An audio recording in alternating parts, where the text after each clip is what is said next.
ఏది లోక మర్యాద, ఏది దేవుని మర్యాద?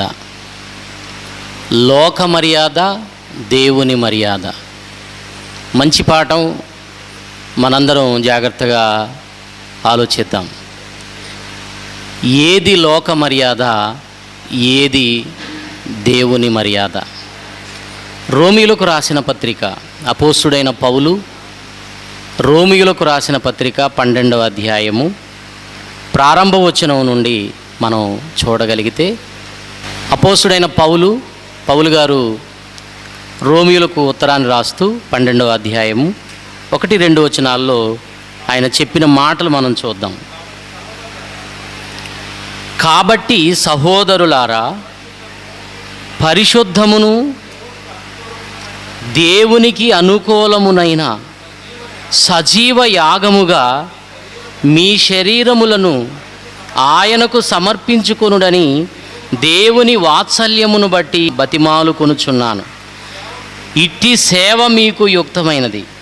మీరు ఈ లోక మర్యాదను అనుసరింపక ఉత్తమమును అనుకూలమును సంపూర్ణమునయ్యున్న దేవుని చిత్తమేదో పరీక్షించి తెలుసుకొనున్నట్లు మీ మనస్సు మారి నూతన మగుట వలన రూపాంతరము పొందుడి. ప్రియమైన దేవుని పిల్లలారా, పౌలు గారు పరిశుద్ధాత్మ ప్రేరణతో ఒక మంచి సంగతిని వ్రాశారు. సంఘానికి ఆయన తెలియజేస్తున్న మాటలు. పౌలు గారు సంఘాన్ని ఉద్దేశించి చెప్తున్నారు. ఆయన ఏమంటున్నారంటే, మీరు ఈ లోక మర్యాదను అనుసరింపక, మీరు అంటే క్రీస్తు రక్తంలో కడుగబడిన దేవుని పిల్లలైన మీరు లోక మర్యాదను, ఈ లోక మర్యాద అన్నాడండి. ఇక్కడ ఈ లోక అంటే, లోక మర్యాద అంటే అది ఏ లోకం అని అనుకోవాలి. అందుకే ఈ లోక మర్యాద, మనమున్న ఈ భూలోకంలో మనుషులు అనుసరిస్తున్న మర్యాద, ఈ లోక మర్యాదను మీరు అనుసరించవద్దు. మరి ఏం చేయాలి? క్రింద చెప్తున్నాడు ఏం చేయాలో. ఉత్తమమైనది చేయాలి. నెక్స్ట్ అనుకూలమైనది, దేవునికి అనుకూలమైనది చేయాలి. సంపూర్ణమునయున్న దేవుని చిత్తమేదో అది చేయాలి. ప్రియులారా, ఇక్కడ పౌలు గారు సంఘానికి చాలా మంచి విషయం చెప్తున్నాడు. చెయ్యకూడనిది ఒకటి, చెయ్యవలసినవి 3. ఇక్కడ చెయ్యకూడనిది ఒకటి చెప్తున్నాడు, చెయ్యవలసినవి 3 చెప్తున్నాడు. చెయ్యకూడనిది ఏంటి? లోక మర్యాదను అనుసరించకూడదు. చేయవలసినవి ఏంటి? ఉత్తమమైనది చేయాలి, దేవునికి అనుకూలమైనది చేయాలి, దేవుని చిత్తాన్ని జరిగించాలి. సంపూర్ణమై ఉన్న దేవుని చిత్తం. క్రైస్తవులముగా ఉత్తమమైనది చేయాలి. ఉత్తమమైనది ఏది ఉత్తమమైనది? ప్రభు ఈ లోకంలో ఉన్నప్పుడు ఒక మాట చెప్పారు, మరియా ఉత్తమమైన దానిని ఏర్పరచుకున్నది.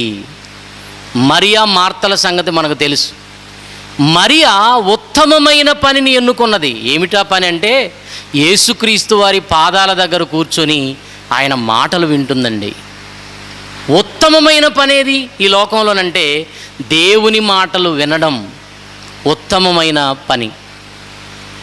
తరువాత అనుకూలమైనది, మనకు అనుకూలమైనది కాదు, దేవునికి అనుకూలమైనది చేయాలి. క్రైస్తవులమైన మనం ఏది దేవునికి అనుకూలం, ఏది చేస్తే దేవునికి అనుకూలం? బైబిల్లో ఒక మాట ఉంది, మీరు సంపూర్ణ భక్తియు మాన్యతయు కలిగి నెమ్మదిగాను సుఖముగాను జీవించు నిమిత్తము అన్నింటికంటే మనుషులందరి కొరకు, రాజుల కొరకు, అధికారుల కొరకు మీరేం చేయాలి? ప్రార్థన విజ్ఞాపనలను చెయ్యాలి. ఇది మంచిదియు మన రక్షకుడైన దేవుని దృష్టికి అనుకూలమునై ఉన్నది అని తిమోతి 1 పత్రిక 2వ అధ్యాయం ప్రారంభవచనంలో మనకు కనిపిస్తుంది. ఏది మంచిది అంటే, మనుషులందరి కొరకు, రాజుల కొరకు, అధికారుల కొరకు ప్రార్థించమని చెప్పాడు. ఇది రాజుల కాలం కాదు. ఈరోజు ప్రపంచాన్ని పాలిస్తున్న నాయకుల కోసం, అధికారుల కోసం, ప్రజలందరి కోసం ప్రార్థన చేయడం దేవునికి అనుకూలం. చాలామంది క్రైస్తవులు తమ కోసం, తమ ఇంటిలో ఉన్నవారి కోసం, తమ రక్త సంబంధుల కోసం మాత్రమే ప్రార్థిస్తూ ఉంటారు. అది దేవునికి అనుకూలము కాదు. కానీ అందరి కొరకు ప్రార్థించడం అనేది దేవునికి అనుకూలం. ఇకపోతే సంపూర్ణమైన దేవుని చిత్తాన్ని జరిగించమన్నాడు. ఇంతకు దేవుని చిత్తం ఏంటండి? మనుషులందరూ రక్షణ పొందటం దేవునికి ఇష్టం ప్రియులారా. అంటే ఇక్కడ 3 విషయాలు మనం గమనిస్తే, దేవుని వాక్యాన్ని మనం వింటూ ప్రజల కొరకు ప్రార్థన చేస్తూ ప్రజల రక్షణ కొరకు మనం దేవుని వాక్యాన్ని ప్రకటించాలని దేవుడు కోరుకుంటున్నాడు. ఈ 3 పనులలో మనం కొనసాగాలి. 1, వాక్యాన్ని వినడం, నేర్చుకోవడం. అలాగే ప్రజలందరి కొరకు, నాయకుల కొరకు, అధికారుల కొరకు ప్రార్థించటం. 3వది, ఎవరి కొరకైతే ప్రార్థించావో, ఏమండి, నాయకుల కోసం, అధికారుల కోసం, ప్రజలందరి కోసం ప్రార్థిస్తున్నాం కదా, మనం ప్రార్థించే వాళ్ళ రక్షణ కోసం మనం దేవుని యొక్క వాక్యాన్ని, మనం నేర్చుకున్న వాక్యాన్ని ప్రకటించడం. ఇవి క్రైస్తవులుగా మనము చేయాలి ఈ లోకంలో. మరి చెయ్యకూడనిదేంటి? లోక మర్యాదను అనుసరించకూడదు. అది చేయకూడనిది 1, చేయవలసినవి 3 చెప్పాడు ఇక్కడ. ఎంత మంచి మాటలు ప్రియమైన దేవుని పిల్లలారా. ఆలోచించండి, ఇక్కడ ఏమంటున్నాడంటే లోక మర్యాదను అనుసరించవద్దు. లోక మర్యాద అంటే ఏంటి? 2 భాగాలుగా చెప్తాను ఈ పాఠం. లోక మర్యాద, దేవుని మర్యాద. ఏది లోక మర్యాద? ఏది లోక మర్యాద అంటే ఏది మనం ఆలోచించాలి. ఒకసారి పరిశుద్ధ గ్రంథములో నుండి లేవియాకాండం 18వ అధ్యాయం 3వ వచనంలో ఇశ్రాయేలు ప్రజలకు దేవుడు చెబుతున్న మాట. లేవియాకాండము 18వ అధ్యాయము 3వ వచనం, మీరు నివసించుచున్న ఐగుప్తు దేశ ఆచారముల చొప్పున మీరు చెయ్యకూడదు. నేను మిమ్ములను రప్పిస్తున్నానే, ఆ కనాను దేశపు ఆచారముల చొప్పున కూడా మీరు చెయ్యకూడదు. భలే విషయం చెప్పాడండి. వారి కట్టడల చొప్పున నడువకూడదు. చాలు. అంటే లోకములో ఉన్నవాళ్ళు కొన్ని చేస్తున్నారు, అంతేనండి. అవి మీరు చేయకూడదు. కొన్ని చెప్పాడు. చాలామంది అంటారు, లోకంలో ఉన్న మనుషులు చేసేవి మనం ఏమీ చేయకూడదండి అంటారు. లోకస్తులు చేసేవన్నీ మనం చేయకూడదు అంటారు. చాలా తప్పు ఆ మాట. లోకంలో ఉన్నవాళ్ళు చేసేవన్నీ చేయకూడదని నువ్వు చెబితే, మరి లోకంలో ఉన్నవాళ్ళు భోజనం చేస్తున్నారు, నువ్వు గడ్డి తింటావా? లోకంలో ఉన్నవాళ్ళు చేసేవన్నీ మనం చేయకూడదంటే తప్పు అవుతాం. ఎందుకంటే లోకంలో ఉన్నవాళ్ళు భోజనం చేస్తున్నారు, మరి మనం చేయొద్దా? అన్నీ కాదు, కొన్ని ఉన్నాయండి, కొన్ని చేయకూడదు. లోకంలో ఉన్నవాళ్ళు నీళ్లు త్రాగుతున్నారు, మరి మనం తాగొద్దా? లోకంలో ఉన్నవాళ్ళు బట్టలు కట్టుకుంటున్నారు, మనం వదిలేసి తిరుగుదామా? చెప్పండి, దీనికి అర్థం అదేనా? లోకంలో ఉన్నవాళ్ళు కొన్ని చేస్తున్నారండి, ఉపయోగం లేనివి. లోకంలో ఉన్నవాళ్ళు స్నానం చేస్తారు, మరి మనం చేయొద్దా? ప్రియమైన దేవుని పిల్లలారా, అన్నీ కాదు, అనవసరమైనవి కొన్ని ఉన్నాయి, అవి మనం చేయకూడదు, వ్యర్థమైనవి. ఇక్కడ ఏమంటున్నాడంటే, ఒకసారి మరలా చదువునానా, లేవియాకాండం 18వ అధ్యాయము 3వ వచనంలో, మీరు నివసించిన ఐగుప్తు దేశ ఆచారములు. ఇక్కడ ఆగండి. అంటే ఇశ్రాయేలీలు అప్పటి వరకు ఎక్కడున్నారు? ఐగుప్తు దేశంలో ఉన్నారు. 430 సంవత్సరాలు సుమారుగా ఐగుప్తు దేశంలో వాళ్ళు బానిసలుగా ఉన్నారు, మనకు తెలుసు. అక్కడ ఐగుప్తు దేశంలో ఉన్న వాళ్ళకి ఎన్నో ఆచారాలు ఉన్నాయట. వాటి మధ్య నుండి మీరు వచ్చారు కనుక ఇప్పుడు మీరు ఆ ఐగుప్తును దాటి వచ్చారు, ఇక మీదట ఐగుప్తు ఆచారాల చొప్పున మీరు నడుచుకోకూడదు. వాళ్ళ ఆచారములు అంటేనే వ్యర్థమైనవి అని అర్థం, ఉపయోగం లేనివి, అవి మీరు చేయకూడదు. ఇప్పుడు మిమ్మల్ని ఎక్కడ తీసుకెళ్తున్నాను? పాలు తేనెలు ప్రవహించు కనాను దేశానికి. పాలు తేనెలు ప్రవహించడం అంటే ఆ దేశంలో కాలువల్లో పాలు తేనెలు ప్రవహిస్తాయని కాదు. పాడి పంటలు సమృద్ధిగా ఉన్న ప్రాంతం అది. పాలు అంటే పాడి, తేనె అంటే అదొక పంట. ఎంత సారవంతమైన నేలంటే కనాను దేశం, ఏమండి, పాలు తేనెలు ప్రవహించే దేశం. అది ఎంత సారవంతమైన నేలంటే మోషే గారు వేగుల వారిని పంపించి రహస్యంగా ఆ ప్రాంతాన్ని చూడమన్నాడండి, కనాను దేశాన్ని. వాళ్ళు వెళ్ళి 12 మంది వేగుల వారు చూస్తున్నప్పుడు ఒక దృశ్యం వారికి కనిపించింది. రహస్యంగా చూస్తున్నప్పుడు ఒక ద్రాక్ష గెలనట ఇద్దరు మోస్తున్నారంటండి. ఓరి నాయనో, ఎంత సారవంతమైన నేల! ద్రాక్ష గెలను ఇద్దరు మోస్తున్నారట కాడి మీద పెట్టుకొని. మరి మన ప్రాంతంలో ద్రాక్ష గెల ఎంత ఉంటుంది? ఒక 100 గ్రాములు 200 గ్రాములు ఉంటుంది. చిన్నపిల్లలు కూడా మోయొచ్చు, ఇద్దరు అవసరం లేదు. ప్రియమైన దేవుని పిల్లలారా, ఎంత సారవంతమైన నేల!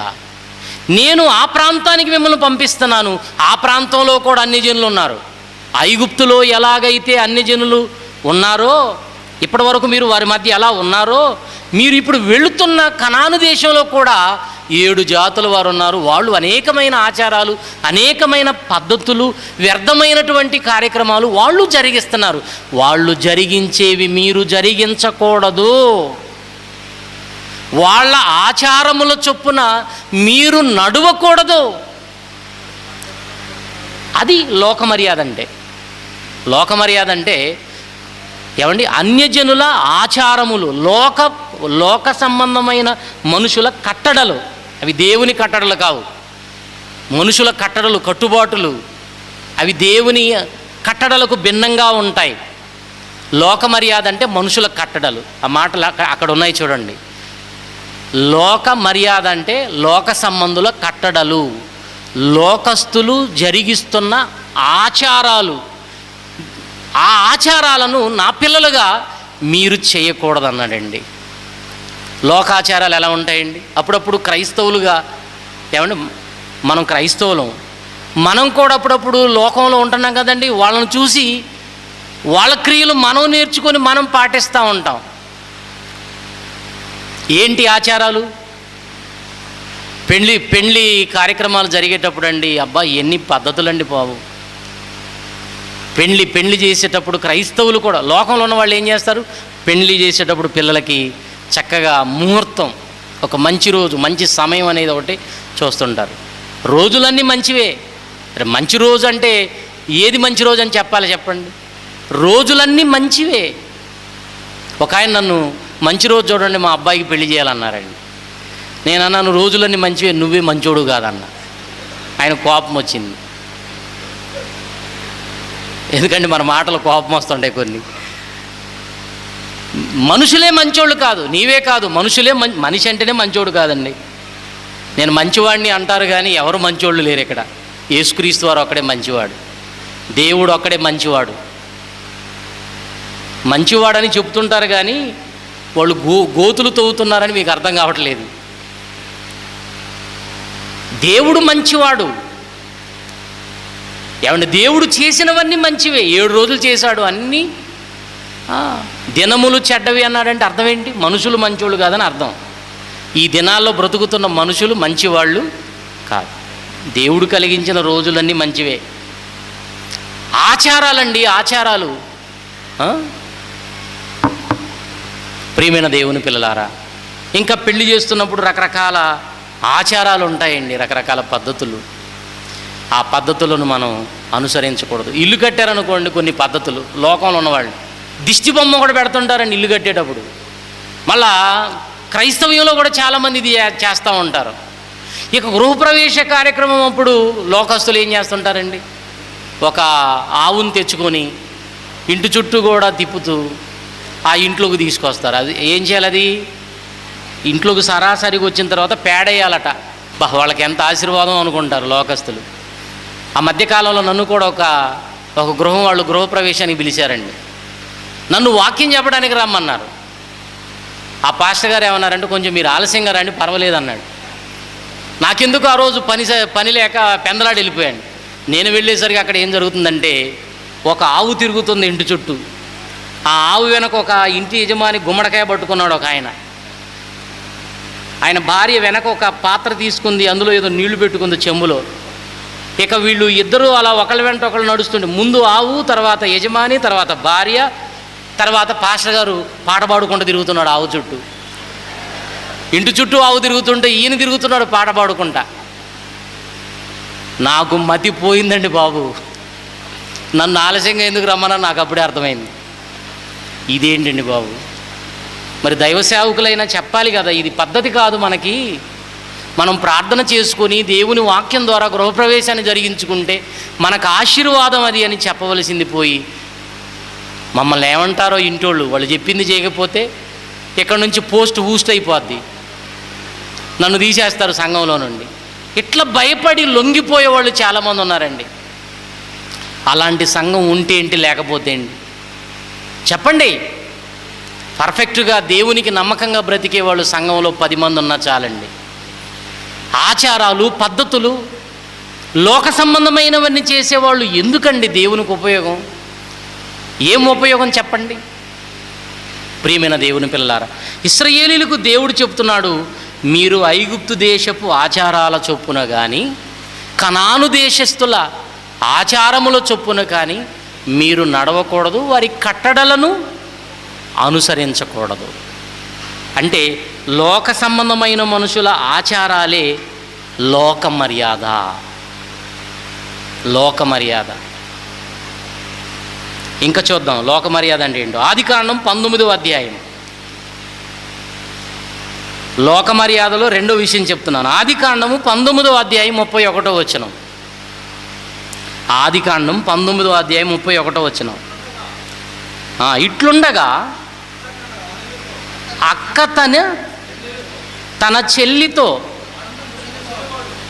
మన తండ్రి ముసలివాడు సర్వలోక మర్యాద చొప్పున, ఆ మాట చూడండి, సర్వలోక మర్యాద చొప్పున మనతో పోవుటకు లోకములో ఏ పురుషుడునూ లేడు. మన తండ్రికి ఏం చేయాలంటే ద్రాక్ష రసము పోయించి మత్తునిగా చేసి అతనితో శయనించి మన తండ్రి వలన మనము సంతానము కలుగజేసుకుందుము రండని అక్క చెల్లితో చెప్తుందండి. ఎంత దౌర్భాగ్యం, ఎంత దౌర్భాగ్యకరమైన సంగతి. ఏ మర్యాద అది? సర్వలోక మర్యాద అంటున్నారు చూడండి. ఎవరండి వీళ్ళు? లోతు గారి పిల్లలు. లోతు ఎవరండి? నీతిమంతుడు. నీతిమంతుని గర్భాన ఎలాంటి వాళ్ళు పుట్టారో చూడండి. లోక మర్యాద చొప్పున అనుసరించే వాళ్ళు చూడండి వీళ్ళు.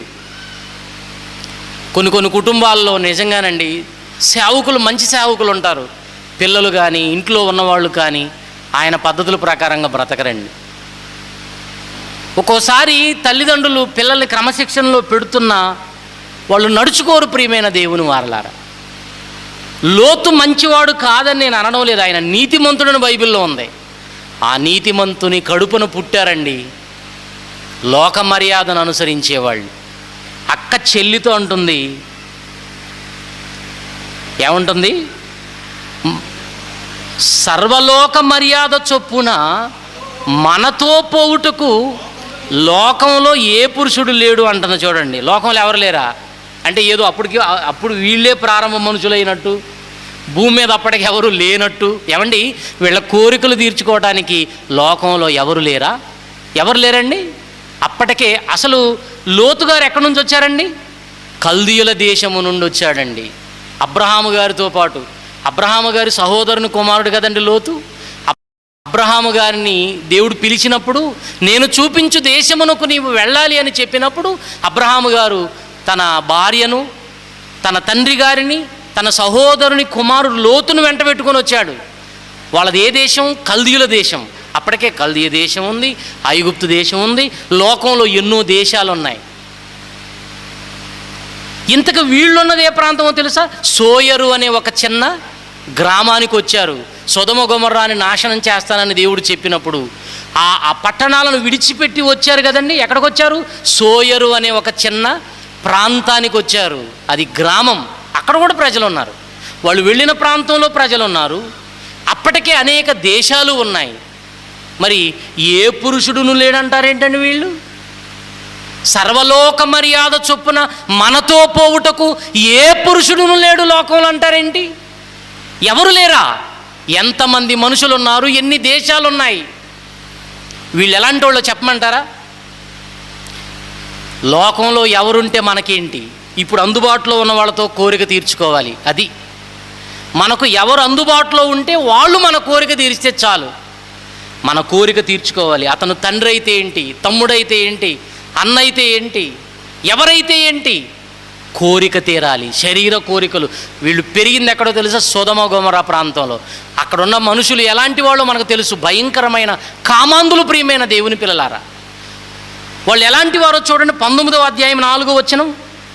వీళ్ళు పెరిగింది ఆ సొదొమ గొమొర్రాలోనే కదండి. వాళ్ళు ఎలాంటి వాళ్ళో చూడండి, ఎలాంటి వారి మధ్య బ్రతికారో చూడండి. వీళ్ళు లోతు ఇంటికి మనుషులు వచ్చారు, దేవదూతలు.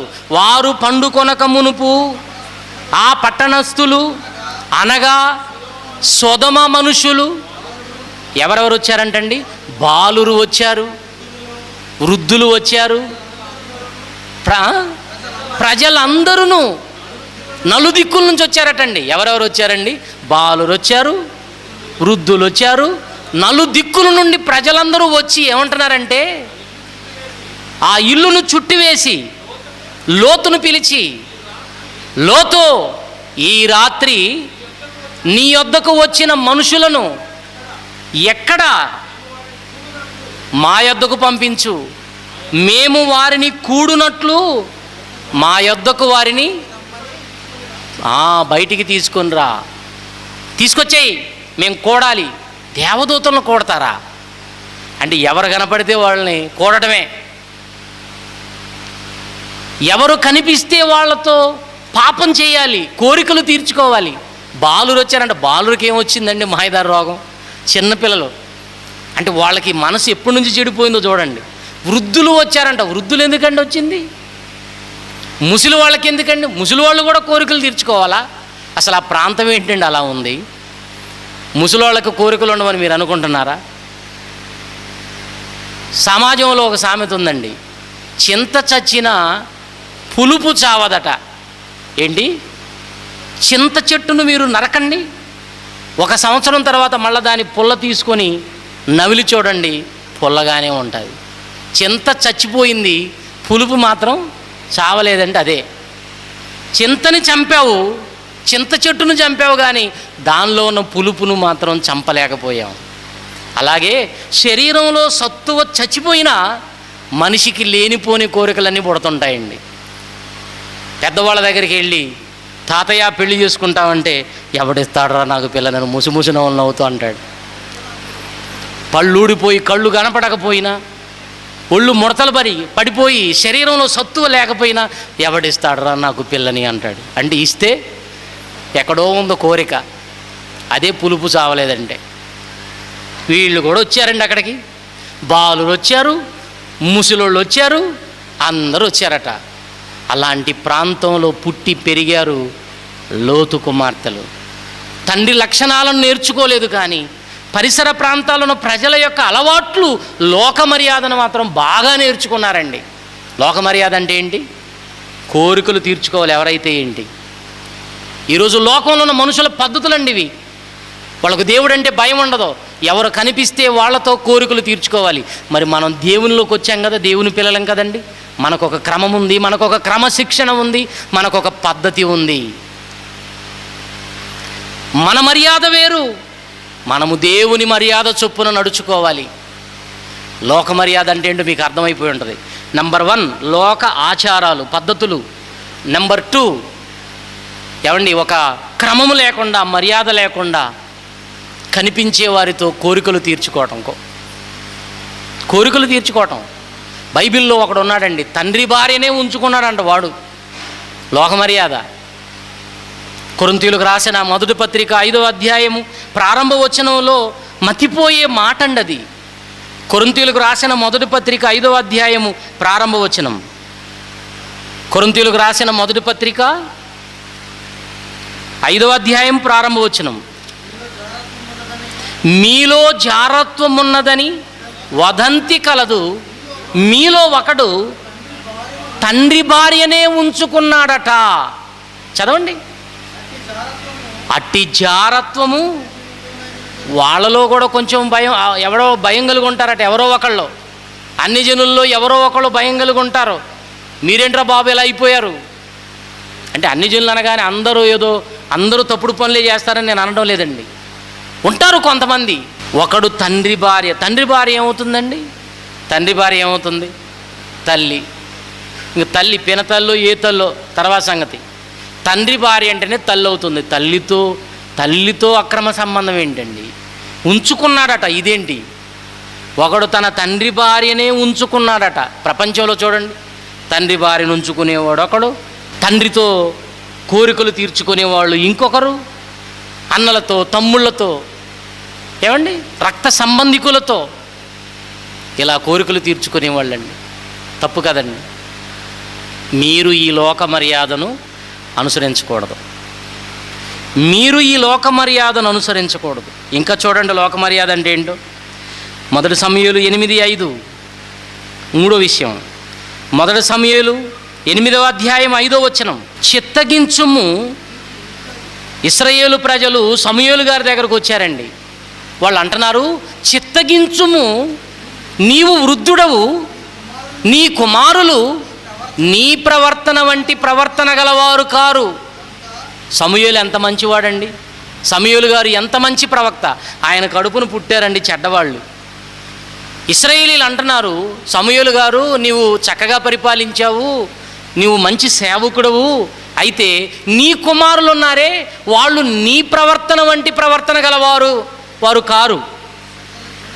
సకల జనుల మర్యాద చొప్పున, వీళ్ళు కూడా ఏమన్నారు చూడండి, సకల జనుల మర్యాద చొప్పున మాకొక రాజును నియమించుము. ఇశ్రాయేలీలు ఏమండి లోక మర్యాదను అనుసరించొద్దు బాబు అని దేవుడు చెప్తుంటే, వీళ్ళందరూ కట్టకట్టుకొని వచ్చి సకల జనుల మర్యాద చొప్పున మాకొక రాజును నియమించమని అడుగుతున్నారు. కారణం ఏంటంటే, ఇశ్రాయేలీలు ఎలాంటి వాళ్ళుగా మారారంటే లోక సంబంధుల్లాగా మారారు. లోక సంబంధులు ఎలా ఉంటారంటే, ఏదైనా అవసరం వచ్చినప్పుడు మనుషుల మీద ఆధారపడుతుంటారు. ఎవరి మీద? మనుషుల మీద. వీళ్ళు కూడా అలానే మారిపోయి ఇప్పుడు మాకు రాజు కావాలి, ఎందుకంటే మా పక్షాన యుద్ధం చేస్తాడు, మా అవసరాలు తీరుస్తాడు. అవసరాలు తీర్చడానికి దేవుడు లేడా? యుద్ధంలో సహాయపడడానికి దేవుడు లేడా? దేవుడు తన పేరేం చెప్పుకున్నాడు ఇశ్రాయేలీయులకు? సైన్యములకు అధిపతియగు యెహోవా. సైన్యములకు అధిపతి అండి. అలాంటి అధిపతి మాకొద్దు, మాకు ఒక అధిపతి కావాలి, మాకు దేవుడు లాంటి రాజు మాకొద్దు, మాకు మనుషులు కావాలి. చూసారా, మనుషులు నమ్ముకుంటున్నారు. అందుకే బైబిల్లో మనుషులను నమ్ముకున్నట కంటే యెహోవాను ఆశ్రయించుట మేలు, రాజులను నమ్ముకున్నట కంటే యెహోవాను ఆశ్రయించుట మేలు. మనుషుల మీద ఆధారపడే విధానం ఉంది చూసారా, దాన్ని ఏమంటారో తెలుసా? లోక మర్యాద. ఏదైనా మనకు సమస్య వచ్చినప్పుడు సాధారణంగా మనం ఎప్పుడైనా సరే మనుషుల్ని ఆశ్రయిస్తుంటాం. ఇది తప్పండి. ఏదైనా ప్రాబ్లం వచ్చినప్పుడు, ఏదైనా సమస్య వచ్చినప్పుడు మనుషుల మీద ఆధారపడడం అనేది అది లోక మర్యాద. మరి మనం ఏం చేయాలి? దేవుని మీద ఆధారపడాలి. అది దేవుని మర్యాద. దేవుని పిల్లలుగా మనం దేవుని మీద ఆధారపడాలి ప్రతి విషయంలో. వాళ్ళకేం చెప్పాడో తెలుసా సమూయేలు గారు? మీరు కోరుకుంటున్న రాజు మిమ్మల్ని చాలా ఇబ్బందులు పెడతాడు. అయినా సరే వాళ్ళు ఏమన్నారు? ఇబ్బందులు పెట్టినా మాకు మనిషే కావాలి, మాకు మనిషే కావాలి మమ్మల్ని నడిపించటానికి. లోక మర్యాద. ఇంకొక మాట చూద్దాం. రాజుల మొదటి గ్రంథం. లోక మర్యాద అంటే ఏంటండి? రాజుల మొదటి గ్రంథం 18:28 చూడండి. రాజుల మొదటి గ్రంథం 18:28. త్వరగా. వారు మరి గట్టిగా కేకలు వేయచ్చు. ఎవరండి వీరు? వారంటే బయలు ప్రవక్తలు. వాళ్ళు అనుకున్నది జరగనప్పుడు ఆకాశము నుండి అగ్ని దిగి రావాలి. వాళ్ళు నమ్ముకున్న దేవతలకు ప్రార్థనలు చేస్తున్నారు, పెద్ద పెద్ద కేకలు వేస్తున్నారు. వాళ్ళు స్పందించడం లేదు. వాళ్ళు నమ్ముకున్న దేవతలు అప్పుడు ప్రక్కనే ఉండి ఏలియా గారు అంటున్నాడు, వాళ్ళు నిద్రపోతున్నారేమో, కొంచెం గట్టిగా కేకలేసుకోండి ఆయన, కాస్త గట్టిగా కేకలు వేయండి, విశ్రాంతిలో ఉన్నాడేమో, మీరు పిలుస్తున్న దేవత విశ్రాంతి తీసుకుంటున్నాడేమో, కొంచెం గట్టిగా కేకలు వేయండి. అలా అరుస్తూ అరుస్తూ ఉంటే అగ్ని మాత్రం రావట్లేదండి, ఆ మాంసాన్ని కట్టెలను దహించి వేయడానికి.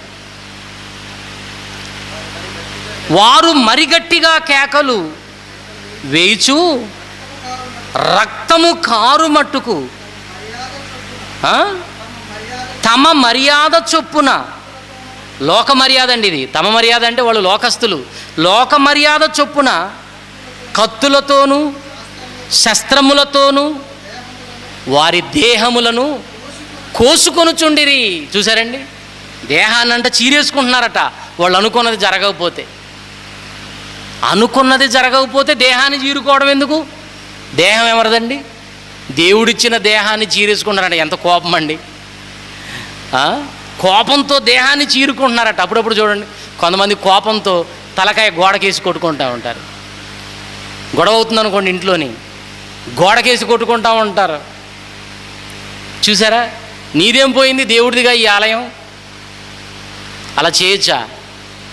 కత్తులతో శస్త్రములతో కోసేసుకుంటున్నారట.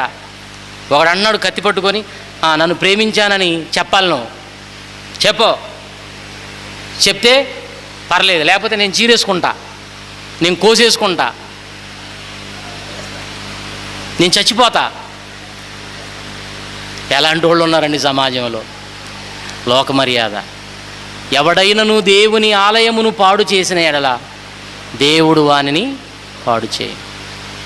ఏదో బాధ కలిగిందని దేహాన్ని చీరేసుకోవటం, ఏమంటే ప్రాణాలు తీసేసుకోవటం, ప్రాణం తీసేసుకోవటం అనేది లోక మర్యాద. బాధ కలగగానే లోకస్తులు ఏం చేస్తారంటే ఫ్యాన్ చూసుకుంటారు. ఎందుకో? గాలి కోసం కాదు, ఉరిపోసుకోవడం కోసం.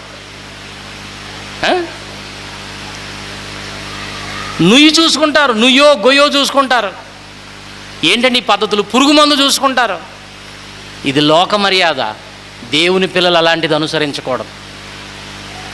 బాధ కలిగిందని హతమార్చుకుంటావా? తప్పు కదా.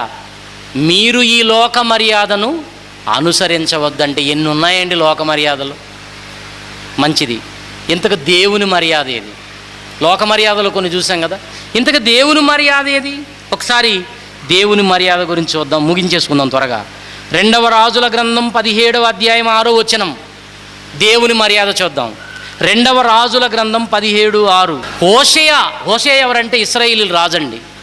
ఇశ్రాయేలు రాజులలో ఒక రాజు హోషేయ ఏలుబడిలో 9వ సంవత్సరమున అష్షూరు రాజు షోమ్రోను పట్టణమును పట్టుకొని ఇశ్రాయేలు వారిని అష్షూరు దేశములోనికి చెరగొనిపోయాడట. జాగ్రత్త వినండి, ఇక్కడ హోషేయ ఏలుబడిలో, ఇశ్రాయేలు రాజు అయిన హోషేయ ఏలుబడిలో 9వ సంవత్సరం అటండి. ఆ 9వ సంవత్సరం ముందు అష్షూరు రాజు ఇశ్రాయేలీల మీదకి, షోమ్రోను పట్టణం మీదకి వచ్చాడండి యుద్ధానికి. వచ్చి దాన్ని జయించి ఓడించి షోమ్రోనులో ఉన్న వారిని తీసుకుపోయి ఎక్కడ పెట్టాడు చూడండి, గోజాను నది దగ్గరనున్న హలాహు హాబోరు అను స్థలముల యందును మాదీల పట్టణములలోను వారిని ఉంచెను. ఎక్కడికో తీసిపోయాడట. ఎక్కడికి? గాజాను నది దగ్గర ప్రాంతంలోనికి తీసిపోయి అక్కడ పెట్టాడు.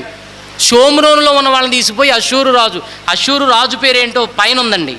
అష్షూరు రాజు పేరు 3వ వచనంలో షల్మనేషరు. అష్షూరు రాజైన షల్మనేషరు యుద్ధానికి వచ్చాడు ఇశ్రాయేలు మీదకి. ఎవరు? ఆయన పేరేంటి? షల్మనేషరు. ఇతను ఇశ్రాయేలీలు షోమ్రోనులో ఉన్న వారిని జయించి వీళ్ళందరినీ కూడా చెరగొని తీసుకుపోయి గోజాను నది దగ్గర పెట్టాడట కొన్ని ప్రాంతాల్లో. ఇప్పుడు షోమ్రోను పట్టణం ఖాళీ అయిపోయింది. ఏ పట్టణం? ఇశ్రాయేలీలు ఉన్న షోమ్రోను అంటే ఇశ్రాయేలీలకు ముఖ్య పట్టణం. ఇశ్రాయేలీలకు ముఖ్య పట్టణం షోమ్రోను, యూదులకు ముఖ్య పట్టణం యెరూషలేము. ఈ షోమ్రోను పట్టణం మొత్తం ఖాళీ అయిపోయిందండి. ఇప్పుడు ఖాళీ అయిపోయిన తర్వాత ఈ అష్షూరు రాజు ఏం చేశాడంటే కొంతమందిని తీసుకొచ్చి మళ్ళా ఆ పట్టణంలో పెట్టాడండి. ఇశ్రాయేలీలందరినీ కూడా చెరగొనిపోయాడు. తీసుకొని పోయాడు. ఎందుకు ఇశ్రాయేలీలు చెరలోకి వెళ్ళారు? ఇశ్రాయేలీలు అందరూ కూడా ఎందుకు ఓడిపోయారు? ఎందుకు అష్షూరు చెరలోనికి వెళ్ళారు అంటే వాళ్ళు ఒకటి చేశారట. 15వ వచనం చూడండి, 2వ రాజులు 17వ అధ్యాయం 15వ వచనం. వారు ఆయన కట్టడలను, తమ పితరులతో ఆయన చేసిన నిబంధనను, ఆయన తమకు నిర్ణయించిన ధర్మశాస్త్రమును విసర్జించి వ్యర్థమైన దాన్ని అనుసరించుచు వ్యర్థులై వారి వాడుకల చొప్పున మీరు చెయ్యకూడదని యెహోవా తమకు సెలవిచ్చిన తమ చుట్టూనున్న జనుల మర్యాదలను అనుసరించి వారి వంటి వారైరి. అంటే ఇశ్రాయేలీలను ఎందుకు అష్షూరీలు వచ్చి చెరగొని తీసిపోయారంటే వీళ్ళు అన్యజనుల మర్యాద చొప్పున నడుచుకుంటున్నారంట. ఎవరో? ఇశ్రాయేలీలు. అన్యజనుల పద్ధతులు, దేవుడు చెప్పినా కానీ పట్టించుకోకుండా అన్యజనుల పద్ధతులు, అన్యజనుల కట్టడలు, దేవుని కట్టడలు వదిలిపెట్టారండి. దేవుని మర్యాదను వదిలేశారు, లోక మర్యాదలో నడుస్తున్నారు. అందుకే అష్షూరు రాజును రేపాడు దేవుడు. అష్షూరు రాజును రేపాడు. అష్షూరు రాజు వచ్చి చెత్తగొట్టి వీళ్ళని చెరలోనికి తీసుకొని పోయాడు. ఏం చేశారు? లోక మర్యాదను అనుసరించారు. కారణం అదే, దేవుని మర్యాదను అనుసరించలేదు. దేవుని మర్యాద అంటే ఏంటి? అక్కడ ఉందో చూడండి. వారు ఆయన కట్టడలను, 15వ వచనంలో, వారు ఆయన కట్టడలను, తమ పితరులతో ఆయన చేసిన నిబంధనను, ఆయన తమకు నిర్ణయించిన ధర్మశాస్త్రమును విసర్జించారట. ఇంతకీ దేవుని మర్యాద అంటే ఏంటో తెలుసా? దేవుని ఆజ్ఞలను అనుసరించడమే, దేవుని కట్టడలను అనుసరించడమే, దేవుడు పెట్టిన పద్ధతుల్లో బ్రతకడమే దేవుని మర్యాద. ఇక పెద్దగా ఏదో ఆలోచించాల్సిన అవసరం లేదు. ఏది దేవుని మర్యాద అంటే దేవుడు తన పిల్లలైన మనకు ఇచ్చిన ఆజ్ఞలు, కట్టడలు, విధులను అనుసరించి నడుచుకోవడమే దేవుని మర్యాద. ఇంకంతకంటే ఏం చెప్పాలి? దేవుడు చెప్పినట్టుగా చేయాలి. అది చెయ్యనందుకే చెరలోనికి వెళ్ళారు. ఇప్పుడు షోమ్రోను ఖాళీ అయిపోయింది కదండి. ఖాళీగా ఉన్న ప్రాంతంలో కొంతమంది తెచ్చిపెట్టాలనుకున్నాడు అష్షూరు రాజు. ఎవరిని తెచ్చిపెట్టాడో చూడండి, 24వ వచనం. అదే అధ్యాయము, 2వ రాజులు 17వ అధ్యాయము 24వ వచనం. అష్షూరు రాజు బబులోను, కూతా, అవ్వా, హమాతు, సెఫర్వయిము అను దేశములలో నుండి జనులను రప్పించి ఇశ్రాయేలు వారికి మారుగా షోమ్రోను పట్టణములలో ఉంచెను. అంటే షోమ్రోను పట్టణంలోనికి ఎవరెవరిని తీసుకొచ్చాడు? బబులోను ప్రాంతంలో ఉన్న వాళ్ళని, కూతా, అవ్వా, హమాతు, సెఫర్వయిము అనే ప్రాంతాల్లో అను దేశాల్లో ఉన్న వారిని తెచ్చి షోమ్రోను నింపేశాడు. అంటే ఇశ్రాయేలీల ప్రాంతాన్ని అన్ని జనులకు ఇచ్చాడు, ఇశ్రాయేలీలేమో అన్ని జనుల ప్రాంతంలో పెట్టేశాడు. ఇప్పుడు వీళ్ళు వచ్చి పడ్డారండి, ఈ షోమ్రోన్లోకి వచ్చారు అన్యజనులు. వచ్చిన తర్వాత ఏం జరిగిందో చూడండి. అయితే 25వ వచనం, అయితే వారు కాపురముండనారంభించినప్పుడు యెహోవా యందు భయభక్తులు లేని వారు గనుక యెహోవా వారి మధ్యకు సింహములను పంపెను, అవి వారిలో కొందరిని చంపెను. తమరు పట్టుకొనిన షోమ్రోను పట్టణములో తాముంచిన జనులకు, ఆ పట్టణములలో తాముంచిన జనులకు ఆ దేశపు దేవుని మర్యాద తెలియకున్నది గనుక ఆయన సింహములను పంపించెను. ఏమండి, అన్ని జనులు వచ్చి షోమ్రోన్లో ఉంటున్నారు కదండి. షోమ్రోనులో ఎవరున్నా దేవుని మర్యాదను అనుసరించాలి. షోమ్రోనులో ఎవరున్నా, ఇశ్రాయేలీలున్నా, అన్యజనులున్నా, ఎవరున్నా ఆ షోమ్రోను ప్రాంతములో ఉన్న దేవుని పిల్లల దేవుని మర్యాదను అనుసరించాలి. ఇశ్రాయేలీలు అనుసరించలేదు, అందుకే చెరగొనిపోబడ్డారు. ఇప్పుడు మరి అన్యజనులు వచ్చారు, వాళ్ళైనా అనుసరిస్తున్నారంటే వాళ్ళకి తెలియదట. దేవుడు తెలియదు, దేవుని యందు భయభక్తులు తెలియదు, ఆయన కట్టడలు తెలియదు. తెలియనందుకు దేవుడు ఏం చేశాడంటే వారి మధ్యకు సింహములను పంపాడట. దేవుని మర్యాద చొప్పున బ్రతకనందుకు సింహాలు. ఈ మధ్యకాలంలో కరోనా వచ్చింది. ఎందుకు వచ్చిందో? దేవుని మర్యాద చొప్పున నడుచుకోవడం రాకపోగా దేవుడు ఏం పంపాడు?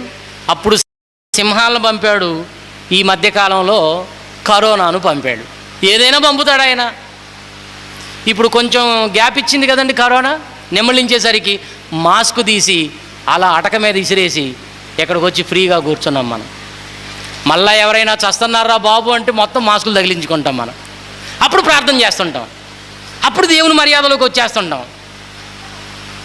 చూసారా ఎలాంటి వాళ్ళమో మనం మంచిగా ఉంటే దేవుని మాట వినవండి.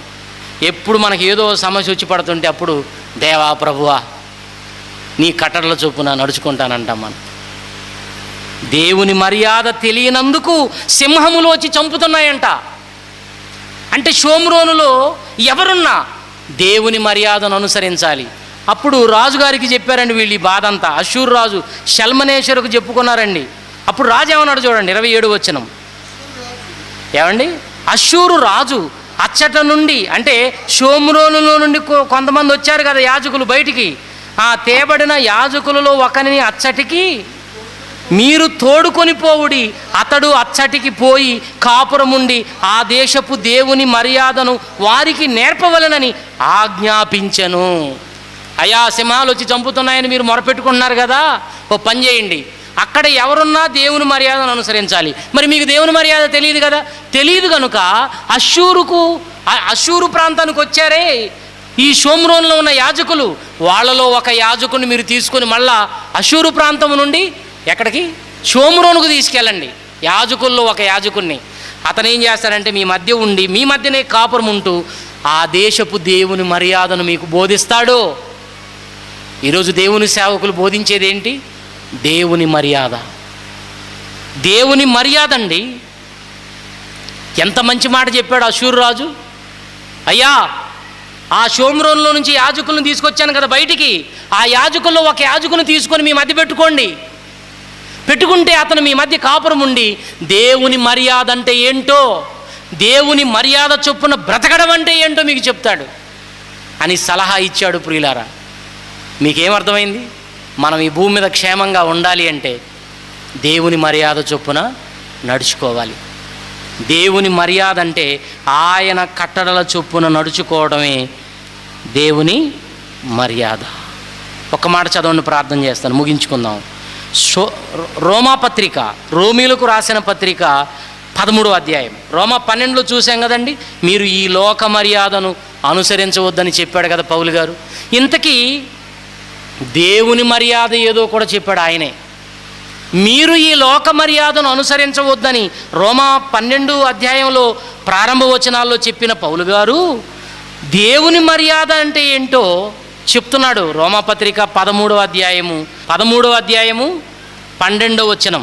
13వ అధ్యాయము 12వ వచనం పౌలు గారు చెప్తున్నారు, రాత్రి చాలా గడిచి పగలు సమీపముగా ఉన్నది గనుక మనము అంధకార క్రియలను విసర్జించి తేజస్ సంబంధమైన యుద్ధోపకరణములను ధరించుకుందాము. అల్లరితో కూడిన ఆటపాటలైనను, ఏంటండి లోక మర్యాద అంటే ఇదే, అల్లరితో కూడిన ఆటపాటలైనను మత్తైనను లేకయు కామ విలాసం. ఇప్పుడు మనం ముందు చెప్పుకున్నవన్నీ రిపీట్ అవుతున్నాయి కదండి. అల్లరితో కూడిన ఆటపాటలు లోక మర్యాద అండి. తర్వాత మత్తు పానీయాలు సేవించడం. తర్వాత సొదొమ గొమొర్రా పట్టణాల్లో ఉన్న వాళ్ళ వలె కామ విలాసములైనను అన్నాడు. అవన్నీ వస్తున్నాయి ఇందులో చూడండి. తర్వాత పోకిరి చేష్టలైనను లేకయు కలహమైనను మత్సరమైనను లేకయు పగటి యందు నడుచుకొనున్నట్లు మర్యాదగా నడుచుకొనుడి. ఇది ఏ మర్యాద? ఇది దేవుని మర్యాద. చూసారా ఎంత బాగుందో బైబిల్. ఇది దేవుని మర్యాద. మళ్ళా చదువుతాను చూడండి, 12వ వచనం. రాత్రి చాలా గడిచిపోయింది, పగలు సమీపముగా ఉన్నది కనుక మనము, తనను కూడా కలుపుకున్నాడండి, మీరు అనడం లేదు, మనము అంధకార క్రియలను విసర్జించి తేజస్ సంబంధమైన యుద్ధోపకరణములను ధరించుకుందాము. వాక్యాన్ని ధరించుకుందాము. దేవుని కట్టడలను ధరించుకుందాము. దేవుని కట్టడలే దేవుని మర్యాద. ధరించుకొని అల్లరితో కూడిన ఆటపాటలు లేక, మత్తైనను లేక, కామ విలాసములు లేక, పోకిరి చేష్టలు లేక, కలహము లేక, మత్సరములు లేక, పగటి యందు నడుచుకున్నట్లు మర్యాదగా నడుచుకుందాము. ఏమండి, ఇవన్నీ కలిగి ఉండడం లోక మర్యాద అయితే, ఇవి కలిగి ఉండకుండా బ్రతకటం, ఇవి లేకుండా బ్రతకటం దేవుని మర్యాద. ఇవి కలిగి ఉండడం మనం లోక మర్యాద అయితే, ఇవి లేకుండా బ్రతకటం దేవుని మర్యాద. ఇంకెంత ఈజీగా ఉందో చూడండి. ఇక్కడ చెప్పిన వాటిని చేయకుండా పగటి సంబంధుల వలె, తేజస్ సంబంధుల వలె మనం నడుచుకోవటం, దేవుని ఆజ్ఞల ప్రకారంగా నడుచుకోవడమే దేవుని మర్యాద. కనుక ప్రియులారా, ఏది లోక మర్యాద, ఏది దేవుని మర్యాద అని తెలుసుకున్న మనం లోక మర్యాదను ప్రక్కకు పెట్టండి. దేవుని పిల్లలుగా మనం రెండు తలంపులతో ఉండకూడదు. చాలామంది ఎలా ఉంటారండి, మాకు దేవుడు కావాలి, లోకం కావాలి, దేవుడు కావాలి, లోకాచారాలు కావాలి. ఇటు దైవ సంబంధమైన కార్యక్రమం చేసేటప్పుడు కూడా మళ్ళీ లోక సంబంధమైన వాటిని మళ్ళీ అందులో కలిపేస్తూ ఉంటారు. తప్పు కదండి, తప్పు కదా. ఈ మధ్యకాలంలో నన్ను భూస్థాపన కార్యక్రమానికి పిలిచారండి. పిలిస్తే నేను వెళ్ళానండి, ముగించేస్తాను. వెళితే అక్కడ శవాన్ని తీసుకొని ప్రార్థన చేసామండి, శవాన్ని తీసుకొని వెళుతున్నామండి. ఆ సమాధి చేసే దగ్గరికి అక్కడికి వెళ్ళక ముందు ఒక స్థలం వచ్చిందండి. దానికి పేరు ఒకటి ఉంది, మీ అందరికీ తెలిసే ఉంటుంది. ఏదో కళ్ళమట. ఏ కళ్ళం అది? దింపుడు కళ్ళమట. అక్కడికి వచ్చారండి అందరూ. ఆగండి ఆగండి ఆగండి అంటున్నారు. నాకు ముందు ఆ చనిపోయిన ఆవిడ కొడుకు ఏం చెప్పాడంటే, అయ్యగారు నువ్వు మాత్రం వీళ్ళ మాట వినకుండా బైబిల్ ప్రకారంగా ఈ కార్యక్రమాన్ని జరిగించన్నాడు నాతో. ఏమన్నాడు? వీళ్ళందరి మాట వినొద్దు, వీళ్ళు రకరకాలు చెప్తారు, వద్దు, బైబిల్ ప్రకారంగానే చేయండి అని అన్నాడు. ఇప్పుడు అక్కడికి పోగానే వాళ్ళందరూ ఆగమంటున్నారు. పక్కన ఈ కొడుకున్నాడు. ఏం చేయమంటావు మరి ఇప్పుడు అని అంటే, బైబిల్ ప్రకారంగా చేయండి అయ్యగారు అన్నాడు. అప్పుడు నేను అన్నాను, ప్రొసీడ్, పదండి, ఇక్కడ ఆగటానికి వీల్లేదన్నాను. దింపుడు కళ్ళంలో దించడానికి వీల్లేదన్నానండి. ఇప్పుడు కొడుకు ఆయన కూడా అన్నాడు, ఆ పాస్టర్ గారు చెప్పినట్టుగా మీరు చేయాలా, విజయరావు గారు చెప్పారు, దైవజనులు చెప్పినట్టుగా మనం చేయాలి, పదండి అనగానే వాళ్ళందరూ ఏమన్నారు తెలుసా, నన్ను ఎక్కడ దొరికావయ్యా నువ్వు? మా ఊరు చరిత్రలో ఈరోజు జరిగింది ఎప్పుడు జరగలేదు అంటున్నారు వాళ్ళు. ఎప్పుడు చూసినా ప్రతి ఒక్కరిని మేము ఈ దింపుడు కాలంలో దించడమే. దించి ఏం చేస్తారండి? దించి ఆ శవం చుట్టూ తిరగాలంట 3 సార్లు. తిరుగుతూ ఏమనాలి? నాన్న నాన్న నాన్న, కోర్టులో పిలిచినట్టు 3 సార్లు. వాడు ఎన్నడూ నోరారా నాన్న అని పిలవడం. చాలామంది చూడండి, తండ్రిని నాన్న అనరు, రే అనేవాళ్ళు లేరండి. రే ఏంటి? అలాంటోడు కూడా ఇప్పుడు దింపుడు కాలం దగ్గరకు వచ్చిన తర్వాత ఏమనాలి? నాన్న, మళ్ళీ 2సారి నాన్న, 3సారి నాన్న. లోక మర్యాద. మన వాళ్ళు కూడానండి పిలుస్తారు బాగానే, అన్న మీరు రండి అన్న, మీరు రండి అన్న, మీరు రండి అన్న. ఏంటమ్మా ఇదంతా అంటే, మరి ఏం చేద్దామండి, మన మాట వాళ్ళు వినరు కదా అంటారు. వాళ్ళ మాట నువ్వు వినటం ఏంటి? ఇవన్నీ మాకు కుదరదు అని అన్నావు ఎప్పుడైనా? నీకు కావాలా లోక మర్యాద? ఇక్కడ ఉన్న వాళ్ళందరికీ ఇప్పుడు మీకు బలు వెలుగు ఉంటుంది. అంటే దేవుడు దేవుడే, మళ్ళీ లోకం లోకమే. ఇదేంటండి? అవసరమా ఇవన్నీ? ఇవన్నీ అవసరమా అండి? ఇవన్నీ మనమే కదండి మార్చాల్సింది. మరి నువ్వు లోకంతో రాజీ పడి బ్రతుకుతుంటే ఎప్పుడు మారతాయి ఈ ఆచారాలు? ఇప్పుడు ఇంత వాక్యం తెలిసిన మనం కూడా లోకంతో రాజీ పడి ఇవన్నీ చేస్తున్నప్పుడు ఎప్పుడు మారుతుంది ఈ సమాజం? మారాలి మారాలని చెప్పుకుంటున్న మనమే ఈ సమాజాన్ని మార్చకపోతే ఎలాగండి? ఎవరో బాధపడతారని మనం చెప్పినప్పుడు, ఎవడో బాధపడతాడని చెప్పకుండా ఉంటావా? ఎవడో బాధపడతాడని గద్దించకుండా ఉంటావా? బాధపడినా పర్వాలేదు, సరిదిద్దుకోవాలి సమాజం, సరిదిద్దుకొని బ్రతకాలి ప్రతి ఒక్కడు. అలా సమాజాన్ని మనమే మార్చాలి ప్రియమైన దేవుని పిల్లలారా. లోక మర్యాద నుండి మానవులను దేవుని మర్యాదలోనికి నడిపించాలి. అలా మీరందరూ ఉండాలని కోరుకుంటూ ఈ మాటలు ముగిస్తున్నాను.